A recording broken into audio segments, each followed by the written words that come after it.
According to the National Electrical Code, a disconnect switch for a service entrance is only required in 3 specific cases. Firstly, if the service entrance is over 6 feet from the point of attachment to the building. Secondly, if the service entrance conductors are not enclosed in a raceway, such as a conduit of pipe. And thirdly, if the service entrance conductors are less than 10 feet from the ground or any accessible point. Now, let's break down each of these requirements to understand when a disconnect switch is necessary. The first case addresses the length of the service entrance. If the distance from where the service wires attach to the building to the main service panel exceeds 6 feet, a disconnect switch is required. This is to ensure that there is a readily accessible means of de-energizing the service in case of an emergency or for maintenance. The 6-foot measurement refers to the length of the service entrance conductors from the point they enter the building to the main service disconnect. This distance is measured along the actual path of the conductors, not a straight line. If the service entrance conductors are routed through walls or other structures, the total length of the conductors within the building is what matters. Now, the second case involves the protection of the service entrance conductors. If the conductors are not enclosed in a raceway, a disconnect switch is required. A raceway is an enclosed channel designed to hold wires or cables. Common types of raceways include conduit, electrical metallic tubing, and cable trays. The purpose of a raceway is to protect the conductors from physical damage and environmental factors. When service entrance conductors are not enclosed in a raceway, they are more vulnerable to damage from things like impacts, moisture, and rodents. This increased risk necessitates a disconnect switch to provide a safe and accessible means of shutting off power to the building. The third case pertains to the accessibility of the service entrance conductors. If the conductors are less than 10 feet from the ground or any accessible point, a disconnect switch is required.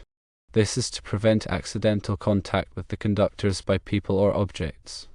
The 10-foot measurement is taken from the lowest point of the conductors to the ground or any surface that a person could easily reach. Accessible points include things like windows, balconies, and decks. If the service entrance conductors are within 10 feet of these areas, a disconnect switch is needed to ensure safety. Now, let's consider the effect of enclosing the service entrance wire in a 2-inch rigid polyvinyl chloride or PVC conduit. Enclosing the service entrance wire in a 2-inch rigid PVC conduit would not alter the requirement for a disconnect switch. The National Electrical Code still considers the conductors to be protected by the conduit and does not require an additional disconnect in that specific situation, assuming that all other requirements are met. It's important to understand the definition of a service disconnect. A service disconnect is a device used to disconnect all current-carrying conductors of a service from the premises wiring. It provides a means to de-energize the entire electrical system for maintenance, repairs, or in case of an emergency. The service disconnect must be readily accessible, meaning that it must be located in a place where it can be easily reached without obstruction. It must also be capable of being locked in the open position to prevent accidental re-energization. Here are some additional factors to consider when determining whether a service disconnect is required. Firstly, local codes and regulations. In addition to the National Electrical Code, local jurisdictions may have their own electrical codes and regulations. These codes may be more stringent than the National Electrical Code and may require a service disconnect in situations where the National Electrical Code does not. It is important to check with the local building department or electrical inspector to determine the specific requirements in the area. Secondly, the type of building. The type of building can also affect the requirement for a service disconnect. For example, the National Electrical Code has specific requirements for service disconnects in multi-family dwellings and commercial buildings. These requirements may be more complex than those for single-family dwellings. Thirdly, the size of the service. The size of the service, measured in amperage, can also impact the need for a service disconnect. Larger services may require a disconnect switch to handle the higher current levels. The National Electrical Code provides guidance on the appropriate size and type of disconnect switch for different service sizes. Fourthly, the location of the service equipment. The location of the service equipment, such as the meter and panel board, can also influence the requirement for a service disconnect. If the service equipment is located in an area that is not readily accessible, a disconnect switch may be required to provide a means of shutting off power to the equipment. Fifthly, the presence of other disconnecting means. If there are other disconnecting means located near the service equipment, this may affect the need for an additional service disconnect. For example, if there is a readily accessible main breaker in the panel board, this may serve as a service disconnect. Sixthly, the opinion of the electrical inspector. Ultimately, the decision of whether or not a service disconnect is required rests with the electrical inspector. The inspector has the authority to interpret the National Electrical Code and local codes and regulations and to make a determination based on the specific circumstances of the installation. It is important to work with the electrical inspector to ensure that the installation meets all applicable requirements. It is worth noting that even if a service disconnect is not required by code, it may still be a good idea to install one for safety and convenience. A service disconnect provides a readily accessible means of shutting off power to the building, which can be useful in emergencies or during maintenance. Now let's delve into some common misconceptions regarding service disconnects. One common misconception is that a service disconnect is always required. As we've discussed, the National Electrical Code only requires a service disconnect in specific situations. However, many people mistakenly believe that a disconnect switch is always necessary, regardless of the circumstances. Another misconception is that a service disconnect must be located outside the building. While it is common for service disconnects to be located outside, this is not always required. The National Electrical Code allows the service disconnect to be located inside the building, as long as it is readily accessible. Yet another misconception is that a service disconnect must be a specific type of switch. The National Electrical Code does not specify a particular type of switch for use as a service disconnect. The switch must be rated for the appropriate voltage and current and must be capable of being locked in the open position. However, the specific type of switch is not dictated by the code. To elaborate further on the National Electrical Code requirements, let's consider some specific sections of the code that address service disconnects.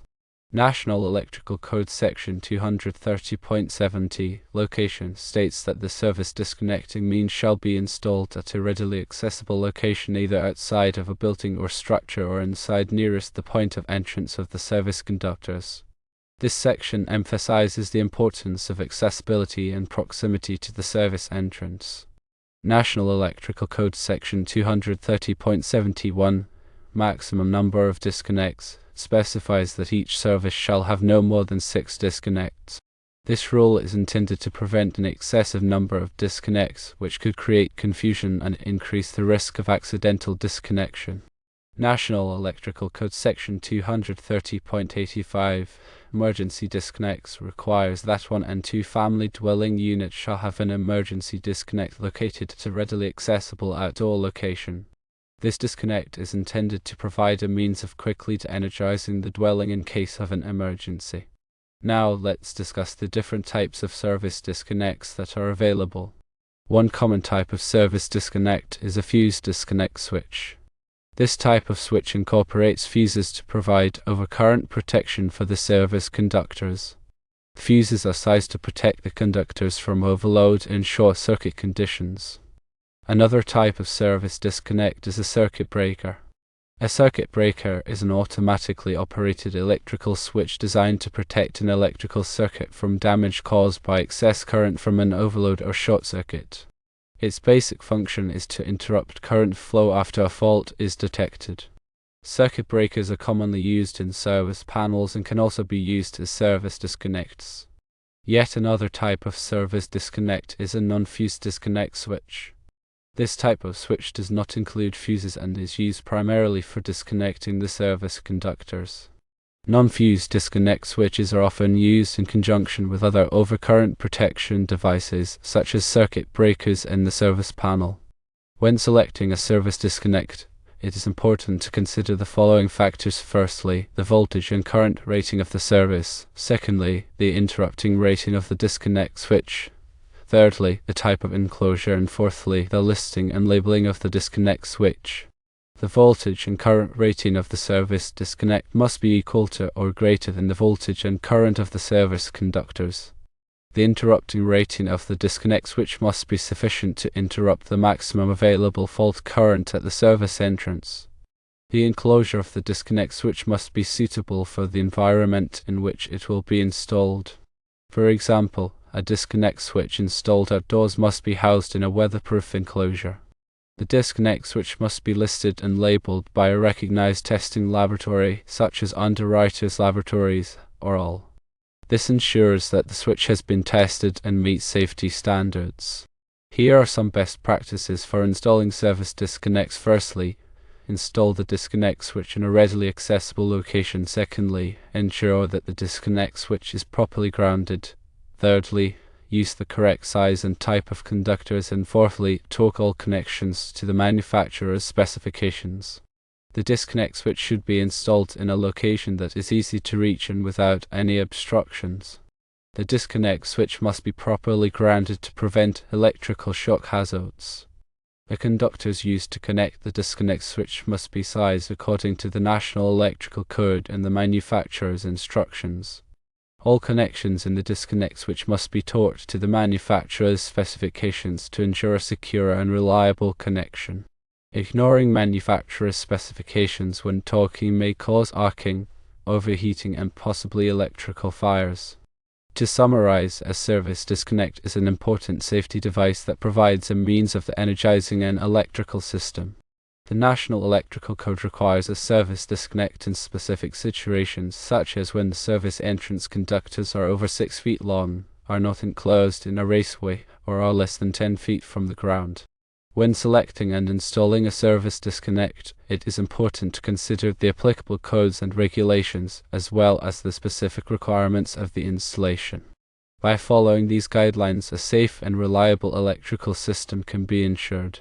Finally, it's always best to consult with a qualified electrician for any electrical work to ensure safety and compliance with all applicable codes and regulations. They can assess the specific situation and provide guidance on the best course of action.